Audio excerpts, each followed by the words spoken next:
Hi, we are at Sachem North High School, and we are inside the Octagon with Marissa. Caden Marcus. Ben Bonet. Ben Friedman. Derek. Good afternoon. We are here at Sachem North High School inside the Octagon, and this is from WSHR. We are here with the varsity girls soccer team and Ben. And today we're going to talk about the soccer team. Right now, they are not off to a very good start, but they are working on some things, and positive outcomes from here, up from here. So, Ben, like to... Yeah, we are here with Savarese and Marissa Ruland, two college-bound soccer players, and we're going to talk about their goals and aspirations for the upcoming season. Yeah, so how do you guys feel about being placed in the top 100 in Newsday? I mean, it was definitely nice to be recognized. After the past few years, Sachem North has kind of been an underdog and hasn't even gotten Newsday players. So it was nice to get some publicity for Sachem North. Yeah, I agree. I think that the two of us being the two players on the team being recognized is really great. Yeah. What are your guys' personal goals and aspirations for the upcoming season? Me personally, I definitely want to come out with a better record, being 1-4 right now. Definitely not how I wanted to start, but we did start with the top teams in the county, and we kept them close. So it's only up from here, really. And I really hope to end the season definitely making it a few rounds in the playoffs, maybe get a run in the county chip. And then for me personally, I received All-State last year, so this year I'm going for All-American is my goal. So this season, it's been a very frustrating start, but I think that playing the top 3 teams in our first 4 or 5 games, I think it can only go up from here. And last year I did get all the time really to get all county or something so you guys are committed to colleges. Do you want to talk about your recruitment process and what colleges you guys are playing at? Yeah, I'm committed to Mercer University. It's out in Georgia. For me, the recruitment process was, I knew I wanted to go Division 1, Division 2, but it really went down to academics, and there was so much behind the recruitment process, and it really was a long, patient process. You didn't want to jump at the first offer you got, and there was a lot of different layers to it. And for me, it just came down to what worked out for I wanted a good campus, good coaches, it's the level I want to be at, and it's realistic for me. And yeah, it just worked out how it worked out, and everything works out as it's supposed to. Yeah. I'm committed to Malloy University. It's in Nassau in New York, and it's a Division 2. I really wanted to play at least in a Division 2 and a school that was going to be really good for not only just soccer but also academics. I really want to go into nursing or something, and Malloy has a really good program for that. And I kind of had I wouldn't say a shoe-in for it, because my travel coach is the assistant coach for Malloy, so it was really helpful for me to get recognized there and stuff. So I'm excited. Yeah, absolutely. Did the recruitment process stress you guys out at all? Oh my god, definitely. I had to send out wish I was kidding by this, at least 20 emails a day. It really was a hassle. Coaches have a million girls reaching out with them through all over the world, because soccer is everywhere. So you're not just competing with the people on Long Island, you're competing with every state. Yeah. And especially when you want to play at the higher level at Division 1, there's less roster spots. So it really took constant emailing, ID camps, just constant reassurance with coaches, email. It was a really long process, and it was definitely not simple, or it was definitely very stressful. No, yeah, I think it was very stressful. Even when going to tournaments and stuff like that, emailing the coaches that were going there and stuff, it was very stressful to get them to see if they could come to our games and stuff to get looked at. But I think it all worked out in the end, well for both of us. That's awesome. Yeah. I know you guys touched on it a little bit already, but what do you guys want to do after your soccer career? That was also a big point in what school I chose. I knew I wanted to go into education, and Mercer has a really good education program. And now I recently realized I want to go into physics engineering and then education, so I'm kind of doing a 2-step process, and Mercer has a good program for that. So yeah, I'm really excited. I wanted to go into nursing. When I visited the Malloy campus, they had a really good nursing program. It was very hands-on and technical and stuff, and that's something I work better with more hands-on type of things. So it was really interesting to me, and it made me want to pursue that even further than my soccer career. Mia, I know over the summer you went to a camp at Mercer and you met with some of the team. You want to talk about that? Yeah, in July I went down and we did a 3-night overnight, and it kind of was like a glimpse at what next year will be like, and we got to meet the other teammates, and yeah, we stayed in the dorms, and then like you got to do the college level experience. We went to the weight room, the recovery room, the locker room, and got to like take pictures in the uniforms. They do like a media day, and like get really much closer with the coaches and meet the girls. So it was definitely a really good experience. I'm really excited to like have that independence. Georgia is one of the most beautiful places I've ever been, so I'm really excited. Yeah. So Marissa, you said you did visit the school. Have you liked the school? Yeah. It's not like super big, but it's like a good size, and like all the classes are like walkable too. Mhm. And like the girls on the team are like really nice, and like the coaches are very, very nice as well. The campus is it's very nice. Awesome. So you are doing a lot of things at the school, being in the student government. What would you do to make the school a better place? Well, I definitely think that no phones was a step in the right direction. I think already everyone is already more connected.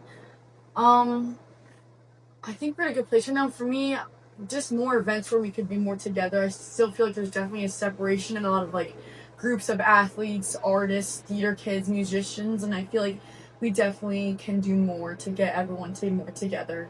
Like I'm excited for senior sunrise next week to see how everyone mixes together in the senior class and if everyone goes off and does their own thing and whatnot. But I think definitely so far with the no phones, everyone it looks like it's already been a better year. So in my opinion. So. And Marissa? Yeah, I agree. Like even like just in the cafeteria, like I see kids have like no guards in the cafeteria and stuff. Like everyone's really starting to like bond together more, and I think that the varsity committee club is also like a good step in the direction for like the athletic department too, where like you have to pick a game to go to, like in all the varsity teams have to like go to it and so forth. So I think that's also really good. Do you have anything? Uh, All right. So gratitude is a huge part of my life. What are 3 things you guys are grateful for in your life? I'm grateful for my family, especially through talking about soccer. They were there through everything, taking me to tournaments, taking me to Georgia, taking me to different prospect camps I went to. So just for how patient they were throughout the whole thing and how much time and energy and money they put into my little goal and my future was amazing. I'm grateful for the opportunities I have, being able to be an athlete and like the ability to run, eat, do what I need to do. Like not everyone has that privilege, so I'm really thankful for that, and my friends also just being a support system, because obviously it's a mental game too. So just always being there, keeping me up. That definitely, I'm grateful for them and everything. So yeah. Yeah, I'm really thankful for my family, like, especially with, like, all the tournaments and something, like, all the money and time and effort that they put into it, like, it really does mean a lot to me, especially, like, now committed to a college and stuff, like, I really am thankful for it. I'm really thankful for my, like, teammates and my friends as well, like, they've really pushed me to be, like, better on and off the field. And then I am also really thankful for the opportunities that have been given to me, like to go to to play soccer in college, because not everyone has like the opportunity to do that. So I'm really thankful. Very confident going into that game. A lot of doubters, from other teams, but very confident. Happy how it played out. Wish we could have won it in the end, but just looking for another chance to get back at them too. So. Coach, I know you're 8-year head coach here for Sachem North. You're also a Sachem player alumni here at Sachem North High School. What was going through your head? We enjoy squaring off against William Floyd.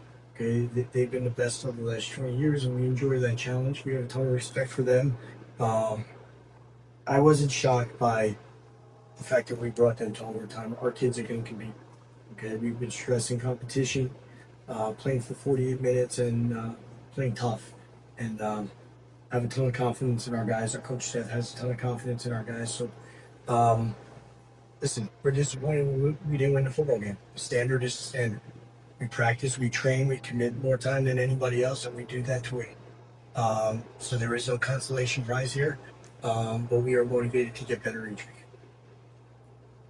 One of the biggest questions of probably of anyone in the bleachers, what made you go for 2 in that first overtime drive?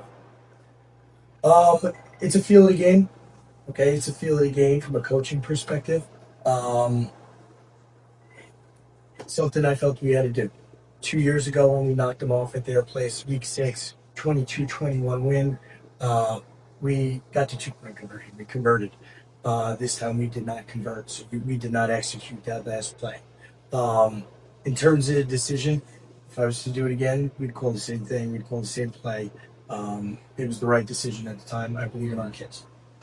What were you going through that time? 100% agree, Coach. I think going for 2 is definitely the right move, and looking back on it, I would 100% want to go for 2 again. Play yours like that. I know this is kind of for both. I'll do to Coach. Coach, I know they had one of the bigger running backs throughout the Suffolk County. How are you guys trying to stop him? Okay, Jaquan Thomas is a special athlete. He's 6'2", 225 pounds. When you see that size running back anywhere, whether it be Long Island, whether it be New Jersey, whether it be, Texas or Florida, 6'2", 225 is a big back in high school football. Once again, I believe we play really good team defense, and it's a matter of just getting a lot of hats to the football, running to the football, and we kind of equated to a bunch of wild and crazy dogs, and that's what we try to do. So it might not be one guy that brings him down. He's a hell of a back. Look, I know this is your second year here, junior year for football. How is this going to build more chemistry with the receivers like Soro, Girallo? I think we already have a lot of chemistry, great kids, really good friends. I think it's just going to keep going up as the season goes on, and I think it's going to get to a place where no one can stop it at one. How do you see this as a benefit for the junior year for your QB, your seniors, LaRocca, like I said, Girallo, Soro? How is this going to benefit for maybe the Suffolk County Championship for region? We got a long way to go. We believe we are in the mix like we are every year. Our quarterback, LaRocca, he took a big step. He had a great sophomore year. Okay, it's very hard to play quarterback as a sophomore in this division.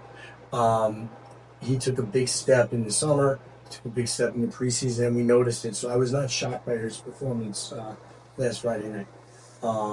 He has a great cast of characters with him, right? We feel we can run the ball effectively. We feel we can throw the ball effectively. And like I said, if we continue to get better, okay, we're confident we should be in the mix of this thing. Then you got anything you want to talk to Coach? So for that week 2 game, are you practicing any new defensive setups or any new offensive plays to maybe break down that Whitman defense or stop that Whitman offense? Yeah, so they play a cover 3 look different from Floyd, so we kind of have to start preparing for that. And they're a physical team, so definitely got to prepare for that up front. But got confidence this week. It's just Whitman. That's all it is this week. And how are you preparing your defense to stop their offense? Every week there's a lot goes in football, and every week there's a specific game plan. And it's the only sport where you only play once a week, and you spend that entire week preparing and implementing the game plan. So I can't necessarily give you the game plan right here, but if we talk post game, then I could comment on that. How's that sound? That sounds good. All right. In case they're listening, Coach Rosa and the Wildcats over there. And is your roster relatively healthy? Yeah, we feel good about our health. We're as healthy as a team can be. Once again, when it's the sport of football is different, and we're nicked up, but every team's nicked up. Guys are getting sick, so forth, so on. But we are relatively healthy in the football world. So Sounds great. good question. So I noticed that they ranked you this year a little bit lower than last year, I believe, by 1 rank. How is that drive in the brain going for the team and you? It's always important that just the if the locker room has confidence, okay, that's all we need. So we believe in our locker room. The kids believe in the coaching staff. The coaching staff believes in the kids. So we don't need any extra motivation, okay, whether it be rankings, whether it be newspapers, whether it be quotes. We don't need anything, okay? We motivate ourselves, and we just need to get better each week, and we're looking forward to playing Friday because, listen, We only get 8 shots at this thing, and that was a heck of a lot of fun on Friday night. And I know Luke can attest to the same. It didn't end the way we wanted it to, but it was a heck of a lot of fun, and it's why we do. And listen, ultimately, we're sorry we couldn't bring this HFPA, a great way, and we apologize for that, but we're gonna try our best to do so moving forward. Luke, any word there? Yeah, the seedings, it just gives us extra motivation. Every week come in, higher seed, we gotta play them. It's like, yeah, we gotta just take them over. It gives us motivation for them, and yeah, that's. And we are here to analyze the Week 1 game against William Floyd, which was a heartbreaking loss for Sachem North. Caden, do you have anything to say about it? You know what? One thing I must note was Sachem's defense. Linebacker John Girallo, one of the star players on that defense, led up 2 touchdowns in that whole game. The whole regulation, and only 7 in that first half. Honestly, stopping that run defense for Floyd is a big deal because they have that big boy Jaquan Thomas, 225, 6'2". He's a big boy, and it took him a lot of members to tackle him and get him down on the ground. Ben, anything else? I would like to talk about Luke LaRocca and his outstanding performance. 2 rushing touchdowns and a passing touchdown, 3-yard rushing touchdown and a 16-yard rushing touchdown with 162 passing yards. Getting over 100 passing yards as a quarterback in a high school game is a big achievement.